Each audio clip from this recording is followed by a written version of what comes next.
Mexican peso and the Canadian loonie weakening against the dollar today after President-elect Donald Trump laid out plans for 25% tariffs on all products from the U.S.'s neighboring countries. That came out in a post on Truth Social. For more on this, we've got Thierry Wizman. He is an FX and rates strategist over at Macquarie Group. Thierry, thank you so much for being here this morning. I'm just wondering if you think that the FX market's reaction is sufficient here. Is there any underestimation going on in terms of trade war risks? No, I don't think there's underestimation. If anything, the market is probably panicking a little bit too much around this announcement that President-elect Trump made last night.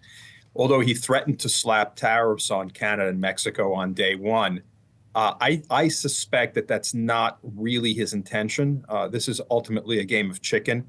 And what he's trying to do is bring Canada and Mexico to the table before day one to try to elicit some concessions from these two countries with regard to the U.S.'s priority demands on border security, on immigration, on drugs coming through the border.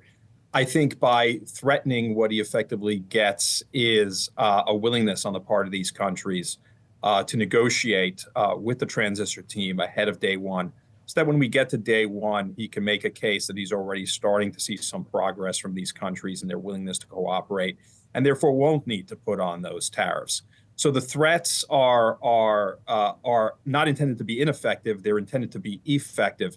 But that doesn't mean that he's going to follow through if he gets those concessions or a path towards those concessions. Terry, what does that tell us, though, just about the ongoing strength of the dollar? Certainly, we have seen this rally. The strong U.S. dollar seems to be a key theme here to Trump's incoming administration. I'm curious, do you almost view it as a defining aspect of the economic agenda? I guess, how should investors be thinking about that?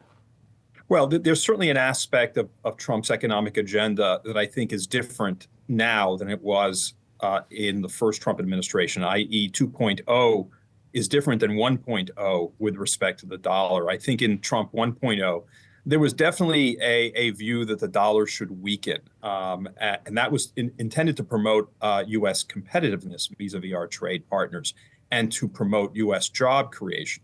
But we have effectively a full employment economy these days.